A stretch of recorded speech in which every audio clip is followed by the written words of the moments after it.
फिर सुमंती जी को यहाँ से विदा किए घाट से। और अब सामने देखते हैं कि आगे चलना है तो एक ही नाव है, प्रातः काल का समय था और एक नाव है, चलाने वाला दूर खड़ा है। नाव तो एक है लेकिन चलाने वाला एक है, वो भी वो दूर खड़ा है। दूर क्यों खड़ा है? केवट नाव के पास में क्यों नहीं खड़ा है? जो ड्राइवर होते हैं बस के, गाड़ी के, वो गाड़ी के पास में खड़े होते हैं ना, वाहन के पास खड़े होते हैं। चलाने वाला चालक जिसको कहा जाता है वो कहाँ होता है? साधन के पास में होता है, अभी तो सवारी पैसेंजर आएंगे। लेकिन ये वो साधन है नाव जो चलाने वाला दूर खड़ा है। क्यों दूर खड़ा है? क्या कारण है? क्योंकि वह जानता है। केवट क्या जान रहा है तो अनपढ़, लेकिन जानता है क्या? कि सारा संसार इनको बुलाता है कि राम मेरे आ जाओ, प्रभु जी मेरे आ जाओ, आकर के इस दास के घर पे अरे अपना भोग लगा जाओ, राम मेरे आ जाओ। सब कोई संसार राम जी को बुलाता है, भगवान को बुलाता है। सारा संसार किसको बुलाता है? भगवान को बुलाता है, ठाकुर जी को बुलाता है। स्तुति करके, भजन करके, कीर्तन करके भगवान को ही तो बुलाते हैं। सारा संसार भगवान को बुलाता है, लेकिन आज भगवान केवट को बुलाएंगे। इसलिए केवट दूर खड़ा है कि जो सारा संसार भगवान को बुलाता है, आज वह भगवान है मुझे बुलाएंगे, बस मेरे जीवन का उद्धार हो जाएगा, इसलिए दूर खड़ा है। राम जी देखे कि चलाने वाला तो दूर खड़ा है, तो राम जी ने क्या किया? इशारे से केवट भैया को बुलाया। कैसे? हे केवट भैया, नाव के निकट आ जाओ और अपनी नैया में हम सबको बिठा करके गंगा के पार कर दो। क्या कहा जाता है? मानस में बाबा लिखते हैं कि मांगी नावन केवट आना, मांगी नाव न केवट आना, मांगी नाव न केवट आना, मांगी नाव न केवट आना, मांगी नाव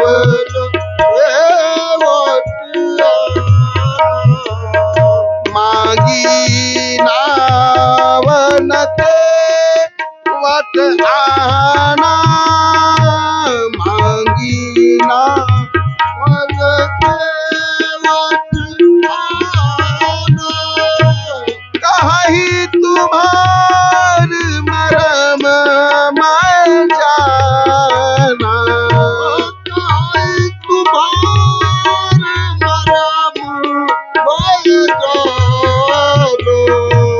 मांगी नाव न केवट आना, मांगी नाव न केवट आना, मांगी नाव न केवट आना, नाव न केवट आना, चरण कमल रज सब कहु कहाई, चरण कमल रज कहु हम कहाई, चरण कमल रज सब कहु कहाई, चरण कमल रज सब कहु कहाई, मानस करानी मोर कछु आहई, मानस करानी मोर कछु आहई,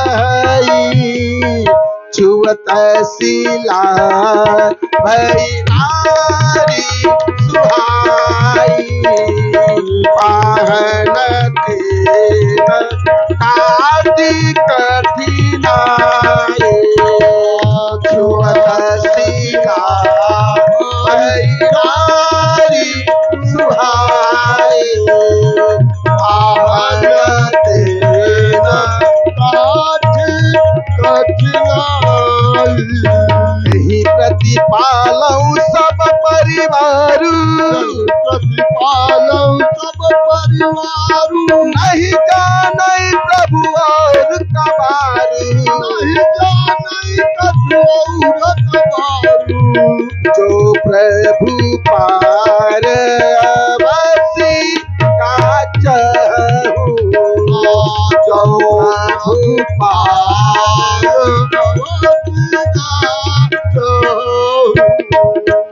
मुहि पद पदुम पखार न कहूँ मुहि पद पदुम पखार न कहूँ मोहि पद पदुम पखार न कहूँ मोहि पद पदुम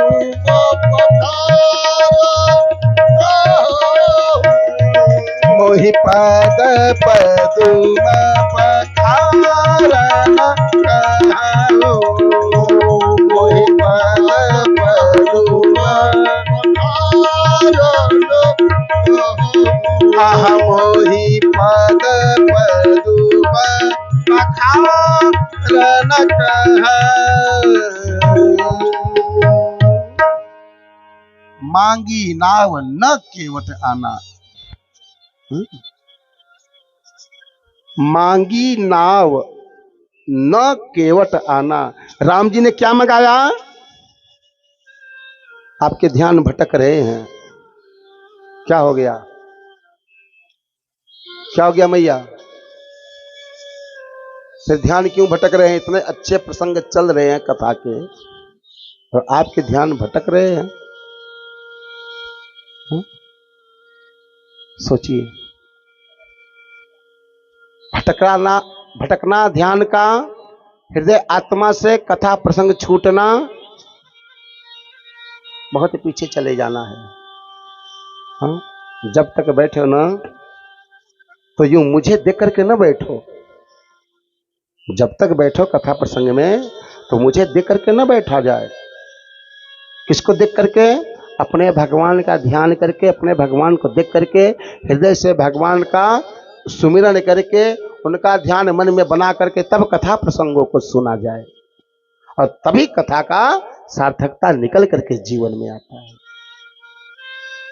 और यदि चित्त मन कथा से भटक गया, हाँ, तो फिर तो हो गया, फिर इस बैठने का मतलब नहीं।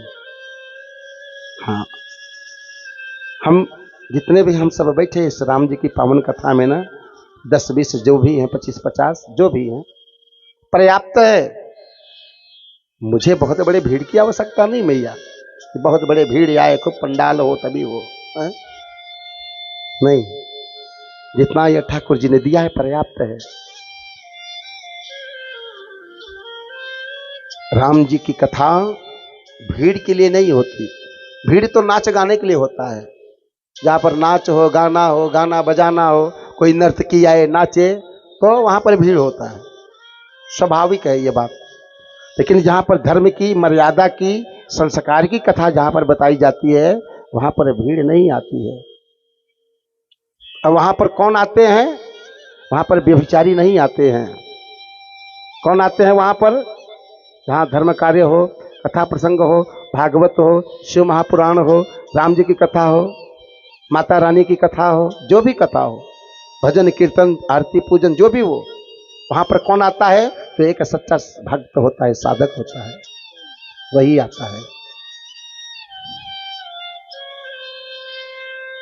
समझ रहे हैं ना? तो आप सब तो साधक हैं, भक्त हैं, तो भक्तों का ध्यान भटक जाए तो कुछ समझ में आई नहीं बात है? ध्यान में बैठा जाए। और बार बार बताया जाता है कि आप जहां पर बैठे हो ना, जिस स्थान में भगवान की कथा में बैठे हो, ये आपके जीवन का तप है। आप तपस्या कर रहे हो।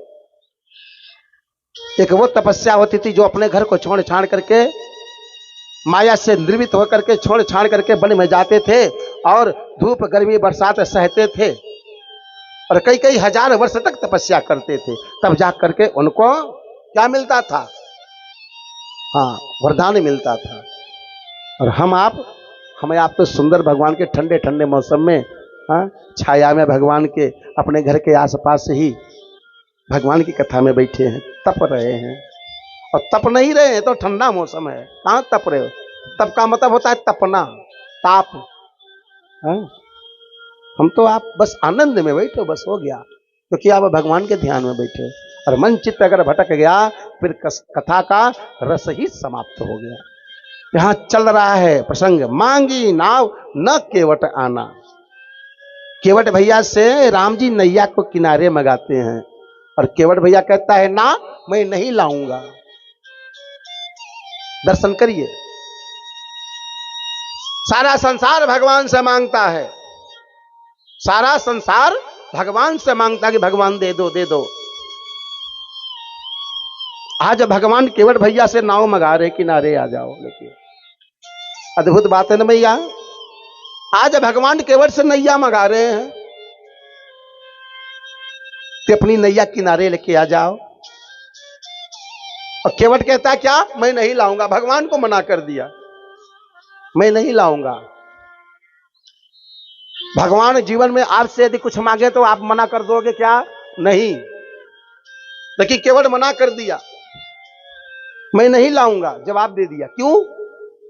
क्योंकि केवट कहता है प्रभु चरण कमल रज सब कहूं कही,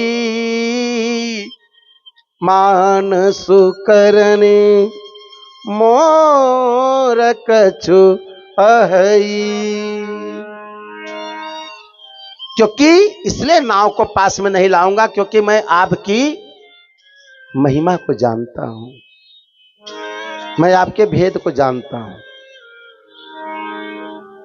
लक्ष्मण जी कहते हैं राम जी से, भैया ये कहता कि भेद को जानता हूं, कहीं तुम्हारा मर्म मैं जाना, मैं मर्म को जानता हूं, ऐसा केवट कहता है। भैया मैं आपके साथ में पूरे जीवन भर रहा, छोटे से लेके बड़े तक, आज तक आपके मैं मर्म को नहीं जान पाया। मर्म अर्थात भेद, मैं आज तक आपके जीवन के भेद को न जान सका। और ये केवट अभी अभी मिलता है और कहता है कि मैं भेद को जानता हूं, ये भला कैसे जानता है? राम जी कहते हैं लक्ष्मण दर्शन करो कि यदि किसी सामने वाले के व्यक्ति के मन की बात को जानना हो ना, हृदय की बात को जाननी हो, तो क्या करना? थोड़ा सा बोल करके मौन हो जाना, थोड़ा सा बोल करके मौन हो जाना जीवन में। यदि सामने वाले के मन की बात को जाननी हो तो केवल अपना अपना मत सुनाना, फिर तो नहीं जान पाओगे। फिर क्या करना? थोड़ा सा बोल करके और मौन हो जाओ, फिर देखो वो प्रारंभ होंगे तो बंद नहीं होंगे, और पूरे मन का जितना भी बात है सब उतार करके, सब जो नहीं सुनना है उसको भी सुना देंगे। तो मन की बात को जानना हो तो थोड़ा सा बोल करके मौन हो जाना चाहिए। लेकिन हम आप क्या करते हैं? हम आप प्रारंभ हो गए तो बंद होने का नाम ही नहीं लेते हैं। हाँ? एक बार शुरू हो गए ना तो जो विराम होता है ना, क्या कहते हैं, हाँ, स्थान है वहां पर हम विराम नहीं लेते। शुरू तो शुरू, और ऐसे शुरू जैसे कि स्कार्ट ट्रैक्टर चल रहा हो। क्षमा करना, विनोद की बात है, आनंद की बात है नहीं। हाँ हाँ, फिर बंद होने का नाम नहीं। लगता है जैसे कोई मशीन स्टार्ट करके और बंद करना भूल गया हो। हाँ? जोर जोर से, और जितना देर तक वो बातें होगी ना उनकी आवाज बढ़ती चली जाएगी, बढ़ती चली जाएगी। राम जी कहते हैं लक्ष्मण अभी केवट के सामने की मन की बात को जानना है ना, तो बस मौन रहना। मौन रहोगे तभी समझ पाओगे कि कहना क्या चाहता है। केवट कहता है प्रभु कि मैं आपके मर्म को जानता हूं, इसलिए मैं नैया को किनारे नहीं लाऊंगा। क्यों?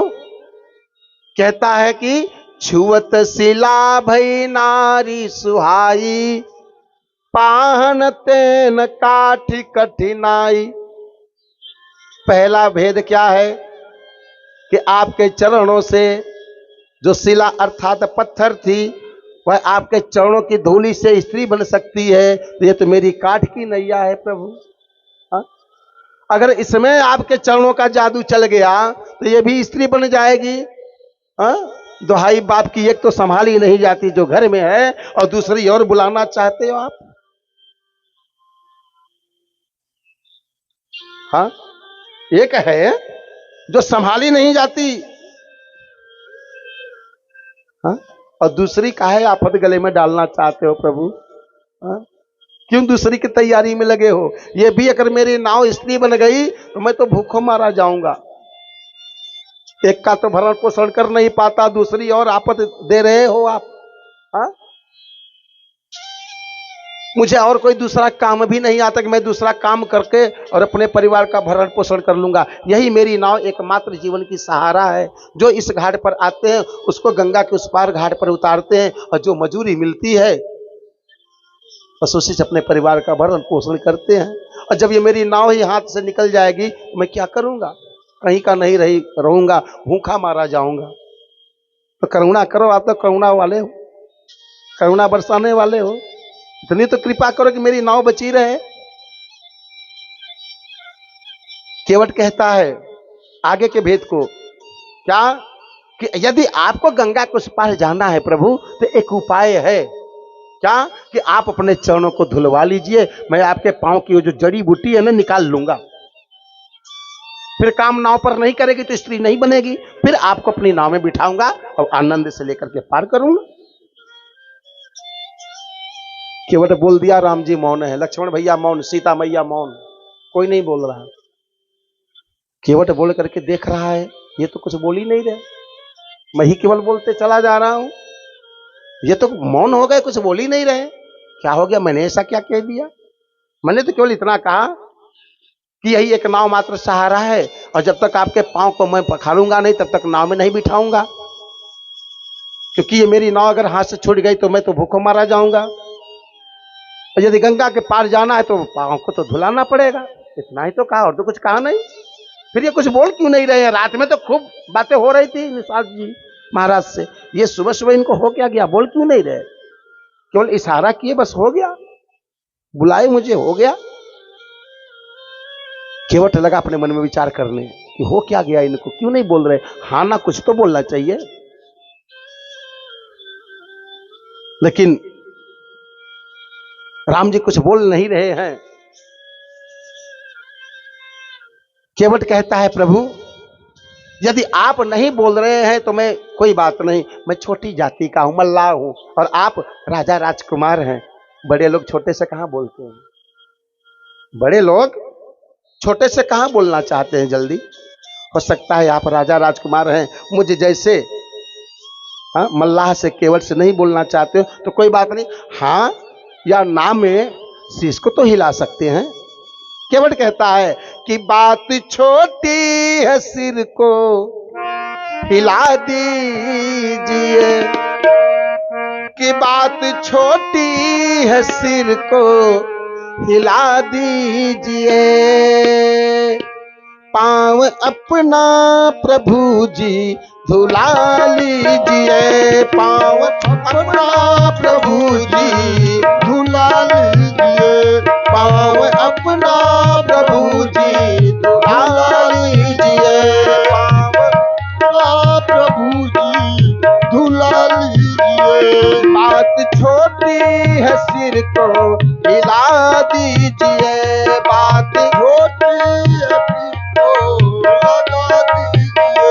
पांव अपना प्रभु जी धुला लीजिए, पांव अपना प्रभु जी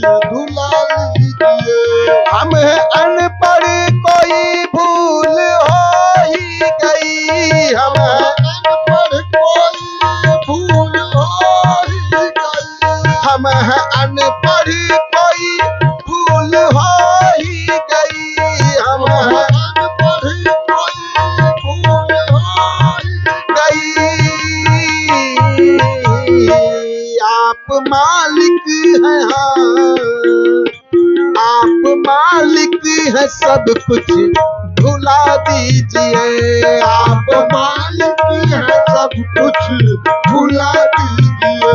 बात छोटी है सिर को हिला दीजिए। बात छोटी है सिर को हिला दीजिए। बात छोटी है सिर को हिला दीजिए।